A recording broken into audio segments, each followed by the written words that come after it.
Hello viewers. आज हम लोग बात करते हैं information security as a career path.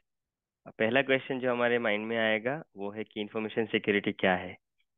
Information security एक प्रैक्टिस है जिसमें हम लोग इंफॉर्मेशन सिक्योरिटी प्रोफेशनल्स और रिसर्चर्स जो हम लोग वर्क करते हैं यूजर्स के या किसी कंपनी के या ऑर्गेनाइजेशंस के डेटा को प्रोटेक्ट करने के लिए फ्रॉम बैड एक्टर्स और हैकर्स।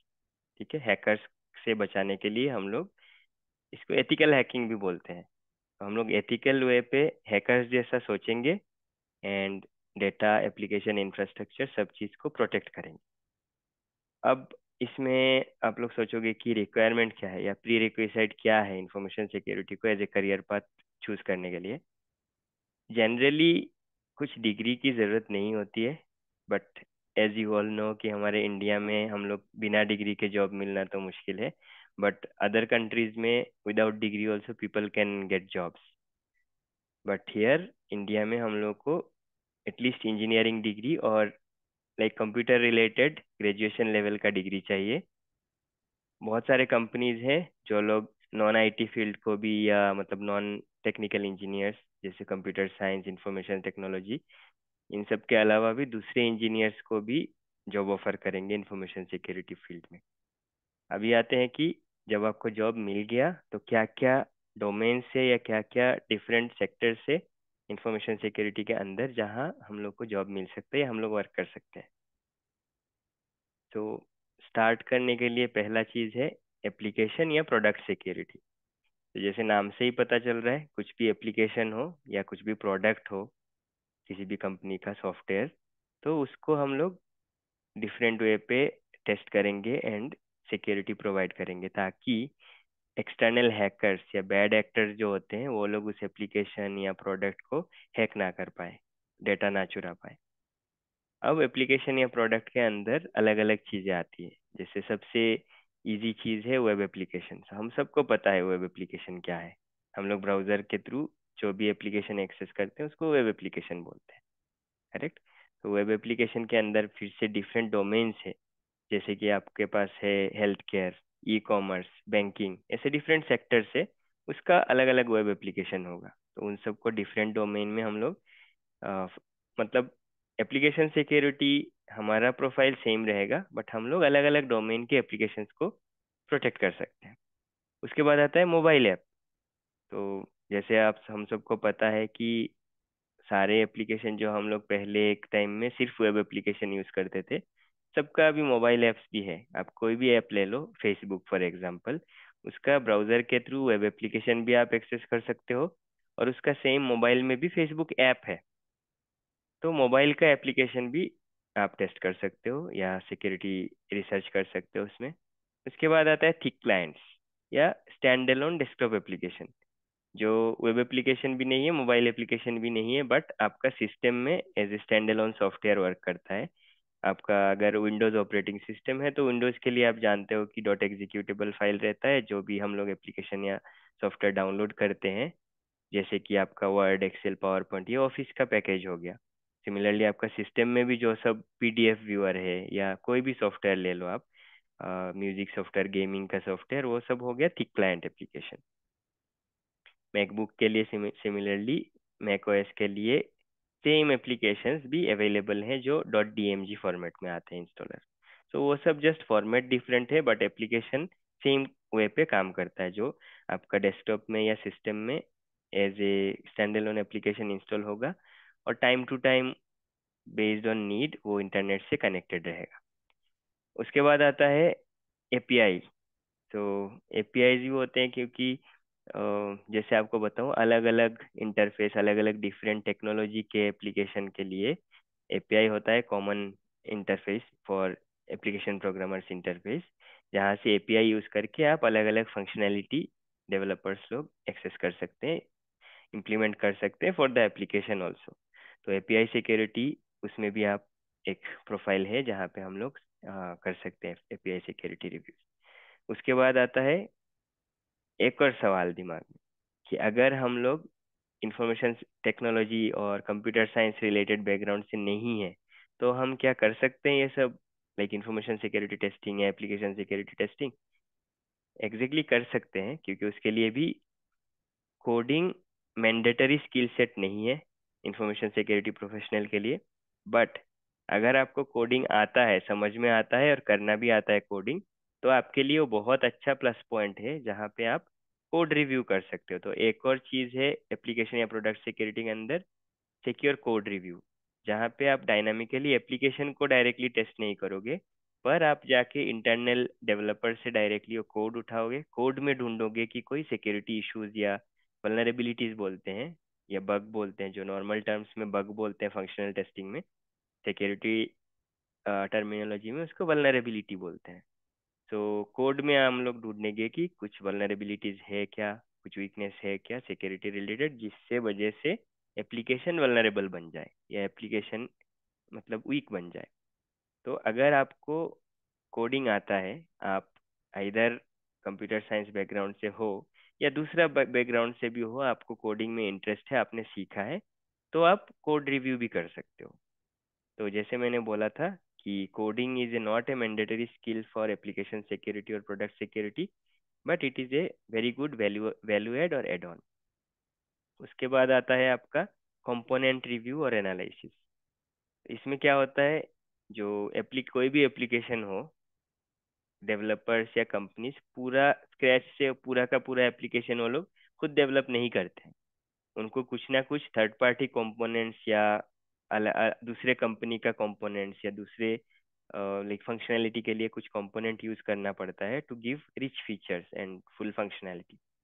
तो उसमें क्या होता है, अगर वो थर्ड पार्टी कंपोनेंट ही वल्नरेबल हो गया, या जो थर्ड पार्टी प्रोडक्ट या लाइक डिपेंडेंसी यूज कर रहे हैं वही वल्नरेबल है, उसी में वीकनेस है, तो ऑब्वियसली जो हम एंड प्रोडक्ट बनाएंगे वो भी वल्नरेबल होगा, उसमें हैकर घुस जाएगा।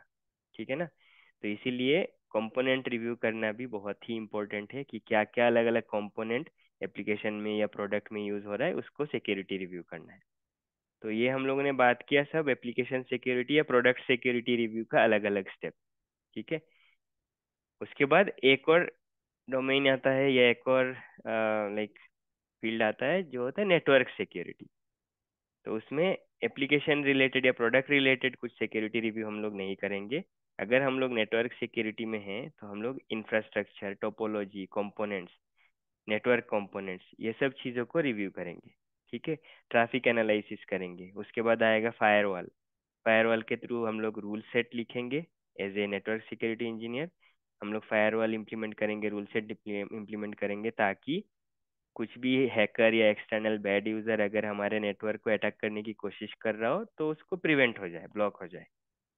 फिर आता है इंट्रूशन डिटेक्शन एंड प्रिवेंशन। तो कुछ भी इंसिडेंट होता है, कोई भी हैकर या कोई भी बाहर का बैड एक्टर हमारे नेटवर्क को या सर्वर को एक्सेस करने की कोशिश कर रहा है या हम लोगों को अटैक करने की कोशिश कर रहा है, कुछ डाटा चुराने की कोशिश कर रहा है, तो वहाँ पे सिस्टम्स रहेंगे intrusion detection and prevention systems, जो नेटवर्क सिक्योरिटी इंजीनियर और नेटवर्क सिक्योरिटी एनालिस्ट उसको मॉनिटर करेगा एंड मैनेज करेगा, ताकि ऐसा कुछ इंट्रूशन को पहले तो डिटेक्ट करेंगे, फिर उसको प्रिवेंट करेंगे एंड रेस्पॉन्स भी करेंगे। लाइक क्या एक्शन होना चाहिए अगर ऐसा कुछ रूल सेट, वहाँ पे भी रूल्स रहेंगे कि सपोज कुछ एक बाहर का कंट्री से हमारे सर्वर को एक्सेस की कोशिश हो रहा है, बहुत सारा ट्रैफिक आ रहा है, तो उसको ब्लॉक कर दो। इस टाइप के रूल्स पॉलिसीज रहते हैं। तो ये हो गया नेटवर्क सिक्योरिटी। देन आता है क्लाउड सिक्योरिटी। तो सब कोई लाइक रिसेंट डिकेड में क्लाउड क्लाउड कंप्यूटिंग बहुत ज़्यादा बूम हुआ है, तो उसके लिए cloud security is also another hot topic और hot job options for information security professionals. तो क्लाउड सिक्योरिटी में क्या होता है, सारे क्लाउड अलग अलग क्लाउड प्रोवाइडर्स है, जैसे AWS, एज्योर, GCP, गूगल का GCP, अमेजोन का AWS, माइक्रोसॉफ्ट का एज्योर। तो इस सब का अपना अपना सर्विसेज होते हैं, अपने अपने कॉन्फ़िगरेशन होते हैं इस सर्विसेज के लिए। तो as a cloud security engineer और एनालिस्ट हम लोग का उस समय जॉब होगा कि सारे जो भी क्लाउड हमारे स्कोप में है, उस क्लाउड अलग अलग सर्विसेज के कॉन्फ़िगरेशन रिव्यू करना, सिक्योरली डिप्लॉय हुआ है कि नहीं, उसको डिज़ाइन सही से हुआ है कि नहीं, अलग अलग कंपोनेंट में सही से सिक्योरिटी बेस्ट प्रैक्टिसेस इम्प्लीमेंटेड है कि नहीं, ये सब रिव्यू करना एंड इम्प्लीमेंट करना क्लाउड सिक्योरिटी के अंदर आता है। देन अब तक हमने देखा अलग अलग चीज़ें जो अभी भी सॉफ्टवेयर या आई मीन सॉफ्टवेयर या कंपोनेंट पे ही है। अभी नेक्स्ट है हार्डवेयर सिक्योरिटी। तो हार्डवेयर सिक्योरिटी में क्या होता है, जैसे कि जितने भी डिजिटल और आई मीन हार्डवेयर है फॉर कंप्यूटिंग, उस सब का हैकिंग से रोकना। जैसे कि फॉर एग्जांपल ले लीजिए राउटर्स। तो राउटर से हम लोग क्या होते हैं, इंटरनेट से कनेक्ट होते हैं, वही हमारा मेन एक्सेस पॉइंट है। जब हम राउटर में कनेक्ट होते हैं देन हम लोग को आईएसपी के थ्रू इंटरनेट से कनेक्टेड होते हैं। अभी अगर उस राउटर में ही प्रॉब्लम हो, कोई हैकर उस राउटर में ही घुस गया, then they will be able to do anything. अगर आप समझो ये कॉरपोरेट नेटवर्क है, उसमें अगर कुछ ऐसे नेटवर्क डिवाइसेस में ही हैकर ने कुछ हैक कर लिया तो पूरा कंट्रोल कर सकता है ना नेटवर्क। तो उसमें हार्डवेयर सिक्योरिटी आता है, जो भी हार्डवेयर कंपोनेंट यूज होंगे उस सब को सिक्योरिटी रिव्यू करना। देन अनदर एग्जांपल है हार्डवेयर सिक्योरिटी के अंदर आईओटी डिवाइसेस, जैसे smart watch, correct, smart home appliances, smart TV, smart refrigerator, fitness devices. तो ये सब चीज़ें आते हैं आईओटी डिवाइसेस में। उसमें भी बहुत सारे सिक्योरिटी होल्स हो सकते हैं, हैकर उसको एक्सप्लॉइट करके कुछ कर सकता है। फॉर एग्जांपल, जैसे सिंपल एग्जांपल बताता हूँ, सिनेरियो है जैसे कि एक हेल्थ केयर आईओटी डिवाइस है, फिटनेस बैंड जैसा, जो आपके बॉडी में वेरेबल है। सपोज जो लोग डायबिटिक पेशेंट है वो लोग वो यूज़ कर रहे हैं, प्रेस्क्राइब्ड है उनको, ताकि वो continuously like regular interval of time वो उनका ब्लड का लेवल, शुगर लेवल चेक करेगा वो डिवाइस, एंड उसके बाद based on that insulin inject करेगा। अब हैकर अगर वैसा डिवाइस को हैक कर लिया कहीं से रिमोटली, तो वो क्या कर सकता है, जो ब्लड का शुगर लेवल है उसके साथ टेम्परिंग कर सकता है। जैसे पर्सन का समझ लीजिए blood sugar is normal only, but hacker उसको इम्पेक्ट करके टेम्पर करके बढ़ा दिया शुगर लेवल बहुत ज़्यादा। तो क्या होगा, वो डिवाइस तो it is hardware right, it does not have its own like human like understanding. So वो जैसे ही रीडिंग देखेगा, ये स्टार्ट करेगा इंसुलिन पुश करना पेशेंट के बॉडी में और विक्टिम के बॉडी में। उसके बाद क्या होगा, ज़्यादा इंसुलिन, बहुत ज़्यादा इंसुलिन पुश हो गया तो शुगर लेवल डाउन हो जाएगा, एंड जीरो में चला गया तो इंस्टेंट डेथ भी होने के चांसेस है। तो it is life threatening condition. तो डिवाइसेस में ऐसे भी सिक्योरिटी इश्यूज हो सकते हैं जिसके वजह से लाइफ थ्रेटनिंग कंडीशन हो जाए, करेक्ट। उसके बाद समझ लीजिए एटीएम। तो एटीएम डिवाइस में क्या होता है, मनी विड्रॉल हो रहा है, उसमें बहुत सारे अटैक्स हुए हैं एवं होते भी हैं, जिससे क्या होता है, स्कैमर्स या हैकर जो होते हैं वो लोग उसमें कुछ फ्लॉ ढूंढते हैं और फिर वहां से मनी निकाल लेते हैं। फॉर एग्जांपल, आप लोग जस्ट सर्च करो जैकपॉटिंग करके, जैकपॉटिंग अटैक। उसमें क्या होता है, मालवेयर इंस्टॉल कर देते हैं, एटीएम के पीछे भी आपके बैकएंड में क्या है, सिस्टम्स ही है ना, ऑपरेटिंग सिस्टम है, डिवाइसेस, नेटवर्क, सब कुछ है।